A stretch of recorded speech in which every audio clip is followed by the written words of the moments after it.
At the age of 35, Harvey Missel had an emergency appendectomy where they found out he had polycystic kidney disease.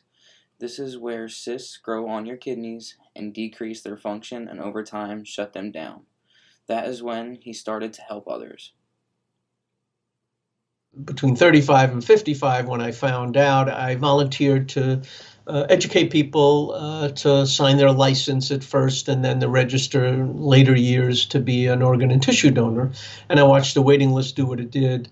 There were a few thousand people when I first started. I think there were about 80,000 10 years ago. Now there are just shy of 100,000 people waiting. And so the wait for a kidney it really was somewhere between 3-5 years, sometimes longer. Now maybe 5 to 10 years. Many factors. After he was told he needed a transplant, he wanted to find out more information about how to find a living donor. I started looking for an organization to help me understand how do you ask someone to donate a kidney, and that's an intimidating thought.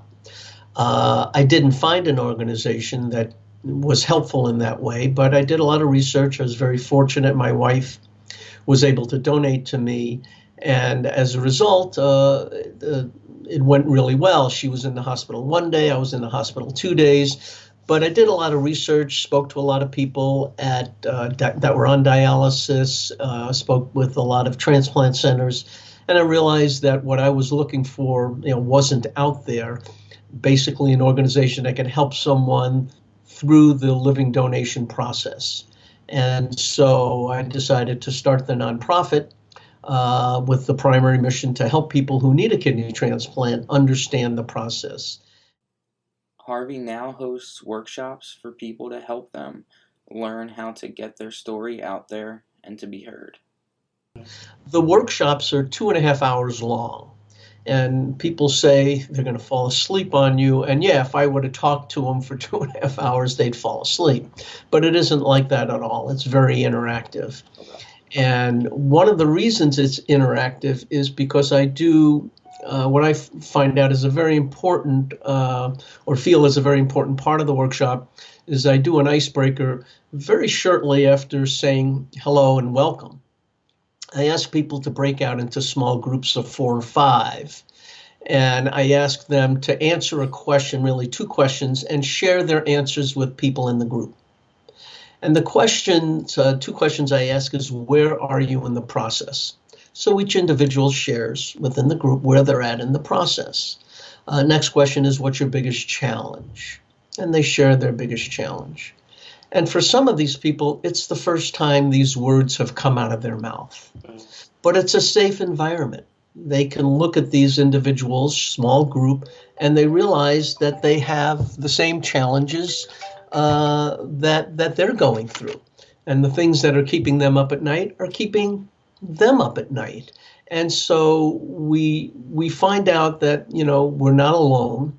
And then I ask each group to come up with one question that they'd like answered during the workshop. So they now get together and talk a little bit. And they bond. Sometimes I'll let this go 10 or 15 minutes, which is a very long time. During the time where they are telling their story, he likes to keep the small groups together. I don't spread them out. So they kind of overhear what the other groups next to them are talking about, and it becomes a safe environment. When I say thanks, let's get back to their seats, it's a totally different point of view as to what is going on. I encourage them to ask questions at any time, stop me. And usually they're in a workshop and they say, wait for the end to give your questions. But it's really important. And so those dumb questions are asked now. That's there. And I do at least one more breakout, possibly 2, but one is a practice session where they practice their elevator speech. Someone says, hey, Jared, how are you? And so you have the floor and you tell them how you are if you're in need of a transplant and give you a 30-second elevator speech. And they practice that towards the end of the workshop. And what I find is it's hard to get them to stop talking or to get back to their seats by then, because they're not only sharing that they want to learn more about other people's experience. So it is a very different environment than what they're used to seeing in a dialysis clinic or a transplant center. There is an easy way to look at finding a living donor. Pursuing a living donor is much the same as someone pursuing a new job. The more people you speak to, the more people that, if you're looking for a job, the more people that know your background and know your qualifications, and the more interviews you get, the more likely it's going to be that you'll land a job. It's a matter of educating people out there, and all the steps are pretty much the same. Educating yourself, researching an industry is researching the options, putting together a resume is writing up your story.